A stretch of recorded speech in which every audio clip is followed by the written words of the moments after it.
Hello students, अनु की पाठशाला में आपका स्वागत है। जैसे कि आपको पता है बच्चों की इस यूट्यूब चैनल पे 10th बोर्ड मैथमेटिक्स सब्जेक्ट की क्लासेस जो है वो रेगुलर चल रही हैं और हम कर रहे थे प्रश्नावली 7.2 निर्देशांक ज्यामिति, जिसमें हमने अब तक जो है विभाजन सूत्र के बारे में, मध्य विभाजित बिंदु के बारे में और किस तरह से आपको पॉइंट्स के निर्देशांक दे दें और अनुपात ज्ञात करना हो, तो ये सारी चीजें हमने अच्छे से समझ ली थी। और अब तक जो है हम प्रश्नावली 7.2 के 5 क्वेश्चन जो है कंप्लीट कर चुके हैं। आज की इस वीडियो में हम देखेंगे कि क्वेश्चन नंबर 6 को कैसे सॉल्व करते हैं। तो देखिए क्वेश्चन क्या है आपके सामने कि आपके सामने कोई बिंदु दे दिए, ये वाला बिंदु 2, 3 और 4, चार बिंदु आपको दे दिए, ठीक है। और ये बोला है कि इसी क्रम में लेने पे, यानी कि आपको उसका सीक्वेंस चेंज नहीं करना, आगे पीछे नहीं करना, इसी सीक्वेंस में आपको ये चारों बिंदु लेने हैं। वो कह रहा है कि ये चारों जो बिंदु हैं वो एक समांतर चतुर्भुज के शीर्ष हों, तो आपको x और y का मान जो है वो ज्ञात करना है। आपको पॉइंट्स दिए चारों और वो कह रहा है कि एक समांतर चतुर्भुज के शीर्ष है। सबसे पहली बात तो समांतर चतुर्भुज कैसा होता है, ये आपने 8th क्लास में पढ़ा होगा समांतर चतुर्भुज के बारे में। हम इसका सॉल्यूशन देखते हैं।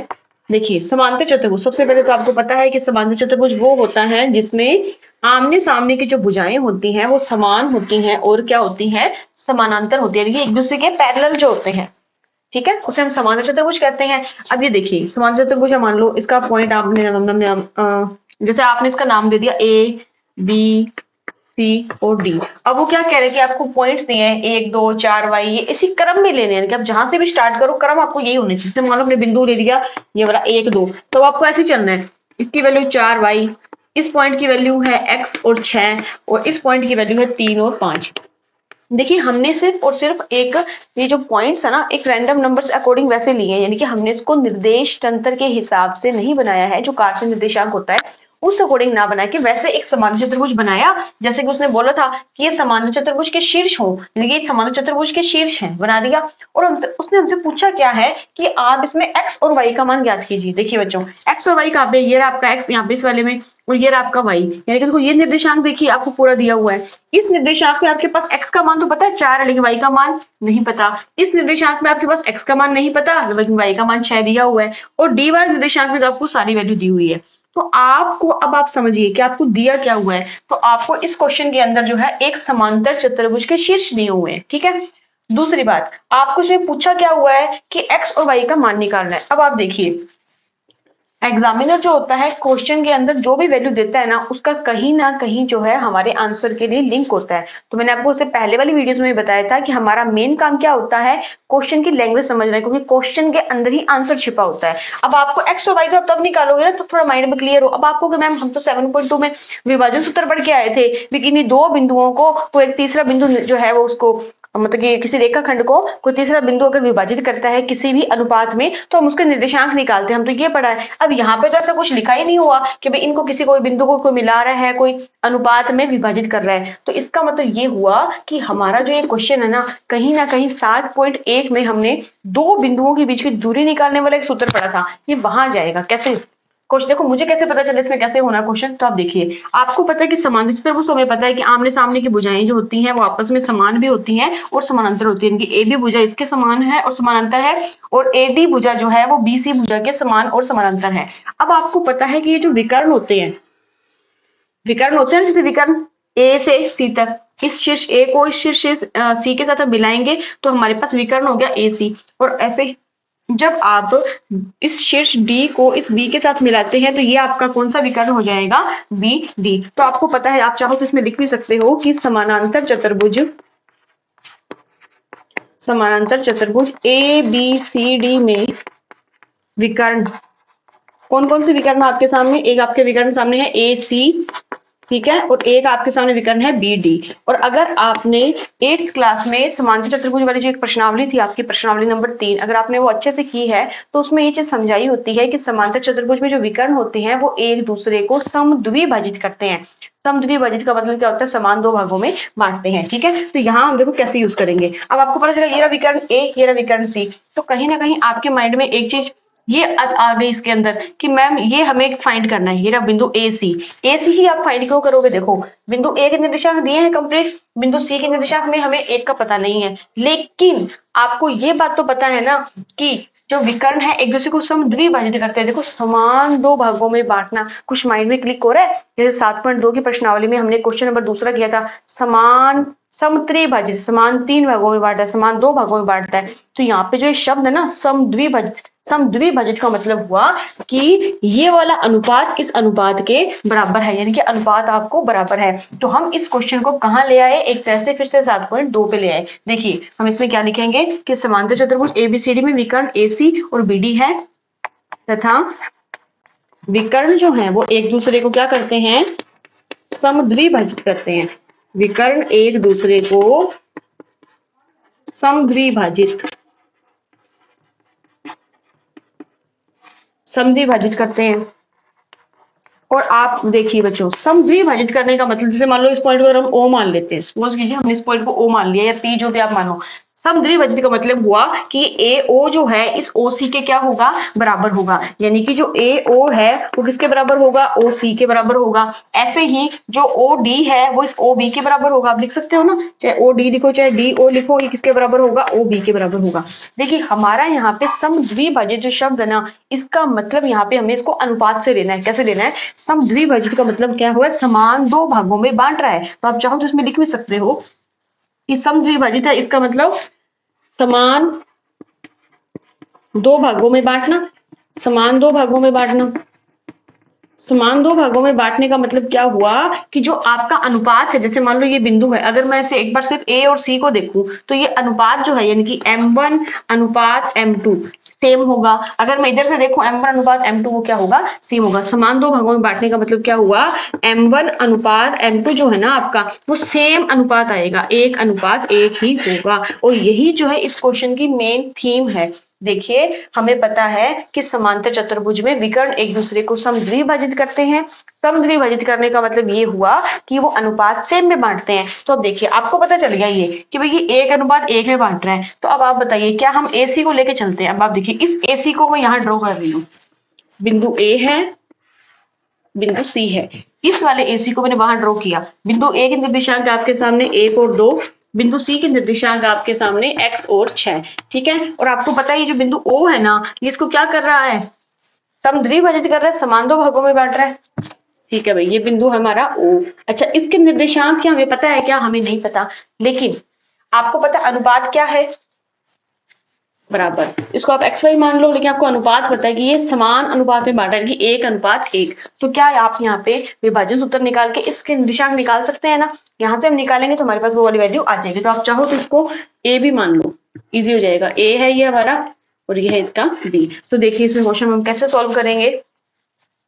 आपको पता है कि इस बिंदु O के अगर हमें निर्देशांक निकालने हैं a और b, तो हम क्या करते हैं, यहाँ पे m1 का गुना x2 के साथ, यानी कि x ही आएगा, प्लस में m2 का गुना x1 के साथ, तो भी एक ही आएगा, बटा में m1 प्लस m2, यानी एक और एक कितने हो गए, 2। और ऐसे ही अगर हम y निर्देशांक देखें तो m1 का गुना y2 के साथ, तो एक का गुना 6 से करोगे तो 6 ही आएगा, प्लस में m2 का गुना y1 के साथ, यानी कि एक का गुना 2 से करोगे तो कितना आएगा, 2, और बटा में m1 प्लस m2, यानी कि कितना आया, 2 आया। तो इस तरह से हम निकालेंगे, देखिए क्या आएगा, एक को x से गुना करोगे x ही आएगा, प्लस में 1 बटा में 2, यानी कि x a की वैल्यू आपके पास ये वाली आ गई। और b का मान कितना आएगा, 6 और 2 कितने होते हैं, 8, 8 में 2 का भाग दो कितना आएगा, 4 आएगा, यानी कि 4। तो आप देखिए ये जो आपका मेन वाला जो बिंदु था ना, बीच वाला ये वाला बिंदु, इसके निर्देशांक आपके पास क्या आ गए, इसके निर्देशांक आपके पास आए हैं, a का मान तो है x प्लस 1 बटा 2, और ये दूसरा मान क्या आ गया आपके पास, 4 आ गया। उसने ये तो पूछा ना कि x का मान निकालिए और y का मान निकालिए। अब देखिए सेम ऐसे अगर आप इसको सॉल्व करो, और देखिए बच्चों अब हम निकालते हैं इसमें बिंदु D और B को अगर हम लेके चले आपस में, तो इसका निर्देशांक 3, 5 है और इसके है 4, y। और आपको पता है कि ये कैसे विभाजित करेगा एक दूसरे को, 1 अनुपात 1 में विभाजित करेगा, क्योंकि बिंदु D है और इधर बिंदु आपका B है। इसके निर्देशांक दिए हैं आपको 3, 5 और इसके निर्देशांक दिए हैं आपको 4 और y। और आपको पता है कि जो बिंदु O है इसको कैसे विभाजित कर रहा है, 1 अनुपात 1 में विभाजित कर रहा है। और इस बिंदु O के निर्देशांक हमने निकाल लिए ना एक तरह से, ठीक है। अब आप देखिए बच्चों, हमने अब तक क्या किया, इस क्वेश्चन के अंदर हमने बिंदु इस O वाले के निर्देशांक हमारे पास निकल गए, x प्लस 1 बटा 2 और 4 आ गया। सेम ऐसे ही अब हम इस विकर्ण को लेके जा रहे हैं बी डी को, जिसके जो पॉइंट्स थे हमने लिख लिए। अब आप बताइए ये जो बीच वाला पॉइंट है इसके निर्देशांक हम a और b मान लेते हैं। अब हमें तो पता है ना, हमें फॉर्मूला लगाना आता है विभाजन सूत्र वाला। विभाजन सूत्र की सहायता से अगर देखो, अगर मैं इसके a की वैल्यू निकालूं तो हमें पता है क्या होता है, m1 x2 ठीक है, यानी कि m1 x2 यानी कि 4 एकम 4 प्लस में m2 x1 यानी कि 1 का गुणा 3 से करोगे तो 3 और बटे में क्या आता है m1 प्लस m2 यानी कि 1 और 1 कितने हो गए 2 हो गए। सेम ऐसे ही देखो मतलब वैल्यू कितनी है 4 और 3 7/2 यानी कि आपके पास यहाँ पे इस जो मध्य बिंदु जो है ना इसका ये O इसमें आपका A का निर्देशांक कितना आ गया 7/2 आ गया। सेम ऐसे ही जब आप इसके B के निर्देशांक निकालोगे तो आपको पता ना क्या होता है m1 की वैल्यू m1 को गुणा y2 के साथ करेंगे तो m1 का वैल्यू y2 से गुणा करो तो 1 को गुणा y से करो तो y आएगा प्लस में m2 का गुणा इसके साथ y1 के साथ तो 1 का गुणा 5 से करो तो 5 आएगा और बटे में क्या आता है m1 प्लस m2 तो कितना आ गया 2 आ गया। तो b की वैल्यू आपके पास ये आ गई। तो आप पहले इसको उतारिए फिर थोड़ा इधर वाला साफ करके इस क्वेश्चन को हम यहाँ पे सॉल्व करते हैं। तो देखो बच्चों यहाँ सॉल्व करते हैं इसको। आपके पास यहाँ पे a का मान कितना आया a का मान आया 7/2 ठीक है और ऐसे ही आपके पास b का जो मान है वो आ गया है y प्लस में 5/2। अब आप देखिए बच्चों जब हमने इस विकर्ण AC को सॉल्व किया था तो हमारे पास यहाँ पे a और b की वैल्यू ये आ गई। जब हमने विकर्ण BD को सॉल्व किया था तो हमारे पास a और b की वैल्यू जो है वो इस तरह से आई है। तो क्या आप इनको बराबर रख सकते हैं बराबर रख सकते हैं ना क्योंकि जो विकर्ण होते हैं वो एक दूसरे को समद्विभाजित करते हैं इनका मिड पॉइंट तो है ये। तो एक तरह से देखिए यहाँ पे आपके पास वैल्यू क्या थी यहाँ पे आपके पास a की वैल्यू है x प्लस 1/2। अब आप बताइए 7/2 को हम इसके बराबर रख सकते हैं ना जब 7/2 बराबर में है x प्लस 1/2 दोनों तरफ बराबर में 2 है एक पाड़े से तो कट जाएंगे। आपको तो x का मान निकालना है प्लस का मान इधर जाएगा तो किसका हो जाएगा माइनस का हो जाएगा। तो आपके पास x का मान कितना आ जाएगा 6 आ जाएगा।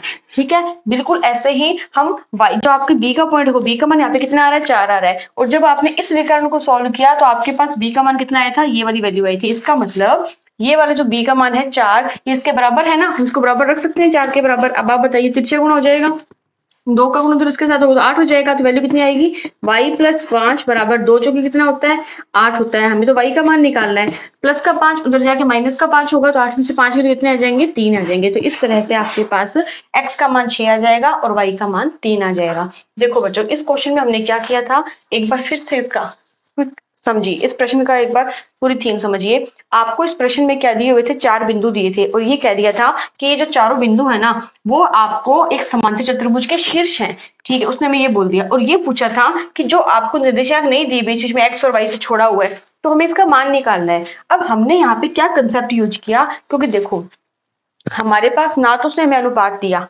कि भाई हम अनुपात दिया तो हम निकालें निर्देशांक इसके ना उसने हमें ये बताया कि इसका मध्य बिंदु क्या है भी कोई बिंदु है वो इस दोनों रेखाखंडों को किस अनुपात में विभाजित करता है तो हमें ये कुछ नहीं दिया हुआ। लेकिन हमारे पास एक हिंट थी। क्या हिंट थी समांतर चतुर्भुज। हमें पता है कि समांतर चतुर्भुज में जो दोनों विकर्ण होते हैं ना वो क्या करते हैं एक दूसरे को समद्विभाजित करते हैं। तो हमने इस पॉइंट को उठाया इस जो हमें उसने एक टिप दी थी ना इस टिप को हमने यूज किया क्या कि समांतर चतुर्भुज है इसका मतलब विकर्ण एक दूसरे को क्या करेंगे समद्विभाजित करेंगे। समद्विभाजित करने का मतलब ये होता है कि जो इनका अनुपात आएगा ना वो क्या होगा सेम होगा। समान अनुपात का मतलब 1:1 में विभाजित करते हैं एक दूसरे को। तो हमने फिर स्टार्ट किया क्या a और c आपने a c के वैल्यू रखी है यहाँ पे ठीक है और इसमें हमने विभाजन सूत्र का यूज किया। विभाजन सूत्र का यूज क्यों किया क्योंकि जो बिंदु बीच वाला है ना हमें इसके निर्देशांक तो नहीं पता ना क्या है तो मैंने यहाँ पे a और b मान लिया। देखो एक्स वाई मान सकते थे एक्स वाई इसलिए नहीं मानना क्योंकि जो हमें फाइंड करना है ना वो भी एक्स है और वाई है। इसका मतलब क्या हुआ आप कंफ्यूज ना हो जाओ इसलिए इस मध्य बिंदु के निर्देशांक हमने a और b मान लिया। फिर हमने यहाँ से इस विभाजन सूत्र की सहायता से जो है आपको पता अनुपात तो 1:1 है इसको सॉल्व किया तो हमारे पास ये पॉइंट्स आ गए। फिर हमने इसको एक बार छोड़ दिया। फिर हमने क्या किया दूसरा विकर्ण उठाया हमारा BD विकर्ण जो है ये DB विकर्ण इसके जो पॉइंट्स थे वो यहाँ रखे और हमें पता मध्य बिंदु तो वही है लेकिन फिर भी हमने इसका क्या किया फिर से विभाजन सूत्र लगा के इसके अंदर भी हमने इसके निर्देशांक निकाले। अब आप बताइए बिंदु तो ये वाला है चाहे इसको डिवाइड कर रहा है चाहे इसको डिवाइड कर रहा है और आपको पता है कि विकर्ण एक दूसरे को समद्विभाजित करते हैं तो कहीं इसका मतलब क्या हुआ कि इसकी वैल्यू तो सेम आएगी ना। a की वैल्यू यहाँ पे आ रही थी x प्लस 1/2 और यहाँ पे a की वैल्यू आ रही थी 7/2 कि a का मान a के बराबर ही है वहां पे इसको बराबर रखा है तो हमारे पास x का मान निकल के आ गया। बिल्कुल ऐसे ही यहाँ पे आपके पास b का मान 4 आया था और जब नीचे वाले विकर्ण को सॉल्व किया तो b का मान ये आया था इसको बराबर रखा तो y का मान आ गया 3। तो बच्चों देखो इस तरह से आपके पास हमें इस क्वेश्चन में जो पूछा था ना कि x का मान निकालो और y का मान निकालो इस तरह से x का मान आ गया आपके पास 6 और y का मान क्या आ गया 3 आ गया। तो आप इस क्वेश्चन को अच्छे से नोट कीजिए और इस क्वेश्चन को इस वीडियो से समझने के बाद अपनी रफ कॉपी में एक बार अपने हाथ से जरूर करके देखना फिर आपको ये और अच्छे से क्लियर हो जाएगा। नेक्स्ट क्वेश्चन करेंगे हम अगली क्लास में तब तक के लिए थैंक यू।